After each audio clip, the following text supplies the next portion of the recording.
టాలీవుడ్కు పెద్ద సమస్యగా మారిన సినిమా పైరసీ మళ్లీ కొత్త రూపంలో వచ్చింది. ఐబొమ్మ నిర్వాహకుడి అరెస్ట్ తర్వాత ఐబొమ్మ వన్ పేరుతో మరో పైరసీ వెబ్సైట్ తెరపైకి వచ్చింది. కొత్త సినిమాలు, వెబ్ సిరీస్లు అందిస్తున్న ఈ సైట్ పోలీసులను కలవరపెడుతోంది. దీనిపై విచారణ మొదలైంది.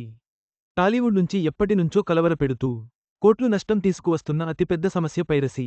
ఈ సినిమా పైరసీ కేసులో ఐబొమ్మ, బప్పన్ టీవీ నిర్వాహకుడు ఇమ్మడి రవిని పోలీసులు అరెస్ట్ చేసిన గంటల వ్యవధిలోనే ఇంటర్నెట్లో మరో పైరసీ వెబ్సైట్ ప్రత్యక్షమైంది. ఐబొమ్మ వన్ పేరుతో బయటకు వచ్చిన ఈ సైట్ ప్రస్తుతం సోషల్ మీడియా, టెలిగ్రామ్ గ్రూపుల్లో వేగంగా షేర్ అవుతోంది. పాత ఐబొమ్మ మాదిరిగానే ఇందులో కూడా కొత్త సినిమాలు కనిపించడం టాలీవుడ్ను కలవరపెడుతోంది. ఐబొమ్మ వన్కు సంబంధించి వెబ్సైట్లో ఏ సినిమాను క్లిక్ చేసినా అది నేరుగా మరో సైట్కు రీడైరెక్ట్ అవుతూ మూవీ రూల్స్ అనే పైరసీ ప్లాట్ఫారంతో కనెక్ట్ అవుతోంది. ఈ విషయాన్ని తాజాగా పోలీసులు గుర్తించారు. అక్కడి నుంచి ప్రేక్షకులకు కావాల్సిన కొత్త సినిమాలను డౌన్లోడ్ చేసుకుంటున్నారని అధికారులు తెలిపారు.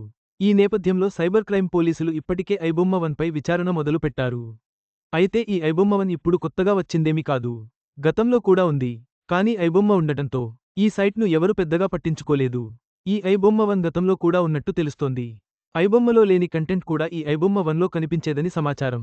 ఐబొమ్మలో ఓటీటీలో రిలీజ్ అయిన సినిమాల క్లీన్ ఫీడ్ కనిపించేవి.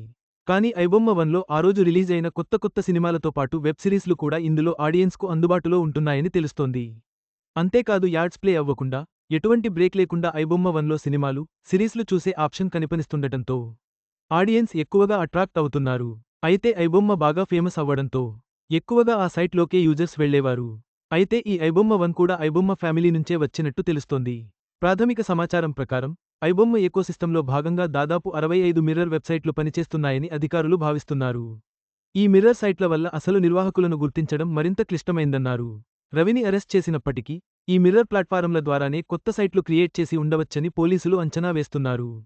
ఐబొమ్మ వన్ కూడా ఈ రకం నెట్వర్క్లో భాగమే అయ్యుండవచ్చని అనుమానం వ్యక్తమవుతోంది.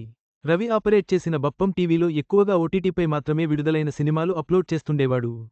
కానీ ఇతర పైరసీ సైట్లు అయిన మూవీ రూల్స్, తమిళంవి సినిమాలు థియేటర్లలో విడుదలైన అదే రోజున ఇంటర్నెట్లో పెట్టేయడంతో ఫిల్మ్ ఇండస్ట్రీకి చాలా పెద్ద ఎత్తున నష్టం జరుగుతోందని, ఈ వెబ్సైట్లపై కూడా చర్యలు తీసుకుని వాటిని కూడా క్లోజ్ చేసి నిర్వాహకులను అరెస్ట్ చేయాలన్న డిమాండ్లు పెరుగుతున్నాయి.